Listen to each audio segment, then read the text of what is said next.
بسم اللہ الرحمن الرحیم۔ حضرت سیدنا امیر معاویہ رضی اللہ تعالیٰ عنہ کے وصال کے بعد یزید حکومت پر قابض ہوا اور اس نے اس بات کا ارادہ کیا کہ میں حضرت امام حسین رضی اللہ تعالیٰ عنہ سے بیعت لینے کا آغاز کرتا ہوں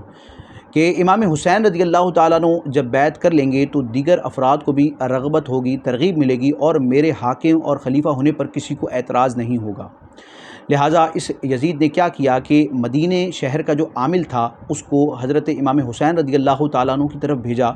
اور بیعت لینے کا یہ آرڈر جاری کیا۔ حضرت امام حسین رضی اللہ تعالیٰ عنہ جانتے تھے کہ یزید فاسق ہے، بدکار ہے، نااہل ہے، یہ کسی طور پر بھی اس بات کا حقدار نہیں ہے، اس بات کا اہل نہیں ہے کہ اس کو مسلمانوں کا خلیفہ بنایا جائے اور مسلمانوں کی حکومت اور سلطنت اور ریاست کے معاملات اس کے سپرد کیے جائیں، کیونکہ یہ فاسق ہے، بدکار ہے۔ جب یہ حاکم بن جائے گا، پاور میں آ جائے گا، تو پھر اس کا فسق جو ہے معاذ اللہ وہ مسلمانوں کی طرف متعدی ہوگا، اور پھر جو اسلام کا ایک نظام ہے اور شریعت کا ایک جو پورا معاملہ ہے اس میں معاذ اللہ رخنہ اندازی ہوگی اور شریعت کا جو پورا نظام ہے، سسٹم ہے، وہ بریک ہوگا معاذ اللہ۔ تو امام حسین رضی اللہ تعالیٰ عنہ نے یزید کے فسق اور اس کی بدکاری کو دیکھتے ہوئے اس کی بیعت کرنے سے انکار کر دیا۔ امام حسین رضی اللہ تعالیٰ عنہ اس بات کو جانتے تھے کہ جب میں انکار کروں گا تو یزید اس کا بدلہ لے گا، یہ مزید غصے میں آئے گا، اشتعال میں آئے گا اور یہ ہمیں نقصان پہنچا سکتا ہے۔ لیکن حضرت امام حسین رضی اللہ تعالیٰ عنہ نے اس بات کی پرواہ نہ کی اور آپ نے بیعت لینے سے انکار کر دیا۔ حضرت سیدنا امام حسین رضی اللہ تعالیٰ عنہ کو یہ معلوم ہو گیا تھا کہ اب یہ کارروائی کرے گا اور یہ بدلہ لینے کی کوشش کرے گا، لہٰذا حضرت امام حسین رضی اللہ تعالیٰ عنہ نے اس حوالے سے تیاری فرمائی۔ اور اس دوران یہ ہوا کہ جو کوفے والے تھے، اہل عراق تھے، انہوں نے بھی حضرت امام حسین رضی اللہ تعالیٰ عنہ کی طرف کئی خطوط بھیجے، اور ان خطوط کا خلاصہ یہ ہے کہ آپ ہمارے شہر میں کوفہ تشریف لائیے اے امام حسین رضی اللہ تعالیٰ عنہ، ہم آپ سے وفا کریں گے، ہم آپ کی بیعت کریں گے اور ہم آپ کے ساتھ مل کر یزید کا مقابلہ کریں گے۔ ہم یزید کو خلیفہ نہیں مانتے، اس کی بیعت نہیں کرتے، ہم آپ کی بیعت کریں گے، لیکن اس کے لیے ضروری ہے کہ آپ کوفہ تشریف لے آئیں۔ اب کوفے والے جو تھے وہ ویسے ہی بے وفا تھے، ان کی بے وفائی مشہور تھی، لیکن چونکہ ان کی طرف سے یہ خط آیا تھا اور بہت سارے خطوط آئے تھے، تو اب چونکہ خطوط جو تھے وہ تسلسل کے ساتھ آ رہے تھے، لہٰذا امام حسین رضی اللہ تعالیٰ عنہ کے لیے یہاں فیصلہ کرنا، یہاں کوئی نہ کوئی ڈیسیجن لینا بہت ضروری تھا، کیونکہ اگر امام حسین رضی اللہ تعالیٰ عنہ ان خطوط کے جواب میں کوفے کی طرف سفر اختیار نہ کرتے، کوفے نہ جاتے، ان کی بات نہ مانتے، تو معاذ اللہ یہ ہو سکتا تھا کہ قیامت کے دن وہ رب تبارک و تعالیٰ کی بارگاہ میں سوال کرتے کہ ہم نے تو یزید کی بیعت نہیں کی تھی، ہم تو یزید کے خلیفہ ہونے پر راضی نہیں تھے، ہم نے تو امام حسین رضی اللہ تعالیٰ عنہ سے ریکویسٹ کی تھی، لیکن یہی تشریف نہ لائے اور ہم ان کی بیعت نہ کر سکے۔ تو اب یہ معاذ اللہ اس طرح کا کلام ہو سکتا تھا، اس طرح کا معاملہ ہو سکتا تھا۔ تو کوفیوں پر حجت تمام کرنے کے لیے حضرت امام حسین رضی اللہ تعالیٰ عنہ نے کوفے جانے کا ارادہ فرمایا،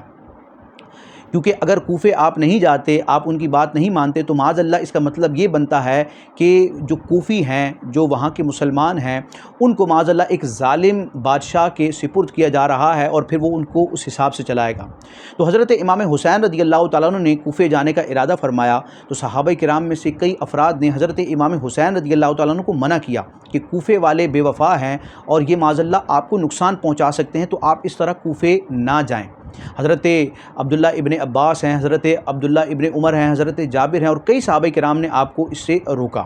تو امام حسین رضی اللہ تعالیٰ عنہ کے سامنے اب معاملہ بڑا پیچیدہ تھا کہ ایک طرف صحابہ کرام کی طرف سے ممانعت آ رہی ہے اور دوسری طرف اہل کوفہ کی طرف سے اصرار ہو رہا ہے کہ آپ آئیے۔ لہٰذا امام حسین رضی اللہ تعالیٰ عنہ نے یہ تدبیر اختیار فرمائی کہ خود جانے سے پہلے اپنے چچا زاد بھائی مسلم بن عقیل رضی اللہ تعالیٰ عنہ کو کوفے کی طرف روانہ کیا کہ آپ وہاں کے حالات اور معاملات دیکھیں، اگر وہاں حالات سازگار ہوں اور واقعتاً کوفی اپنی بات میں سچے ہوں، وہ بیعت کے لیے تیار ہوں، تو پھر میں کوفے کی طرف سفر اختیار کروں گا۔ اس دوران حضرت امام حسین رضی اللہ تعالیٰ عنہ نے کوفے والوں کو بھی خط روانہ کیا کہ میں اپنے چچا زاد بھائی مسلم بن عقیل رضی اللہ تعالیٰ عنہ کو بھیج رہا ہوں، اگر لوگ ان پر اعتماد کرتے ہوئے ان کی بیعت کرتے ہیں، ان کے ہاتھ پر میری بیعت کرتے ہیں اور وہاں کے اگر حالات سازگار ہوئے تو مسلم بن عقیل رضی اللہ تعالیٰ عنہ کے کہنے پر پھر میں کوفے کا سفر اختیار کروں گا۔ اب کیا ہوا، حضرت مسلم بن عقیل رضی اللہ تعالیٰ عنہ کوفے کی طرف روانہ ہوتے ہیں، آپ کے ساتھ آپ کے چھوٹے صاحبزادے بھی ہیں، 2 صاحبزادے ہیں، آپ روانہ ہوتے ہیں۔ جب آپ کوفہ پہنچتے ہیں تو اہل کوفہ نے آپ کا استقبال کیا، اور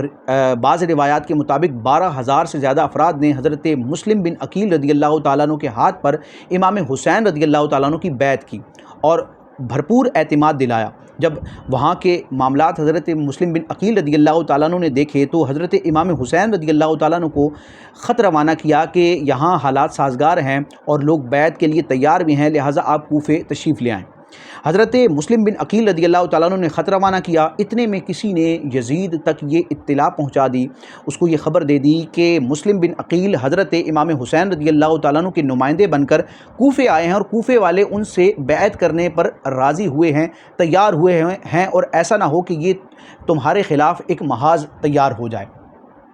اب کیا ہوا، جب یزید کو یہ پتہ چلا تو یزید نے فوراً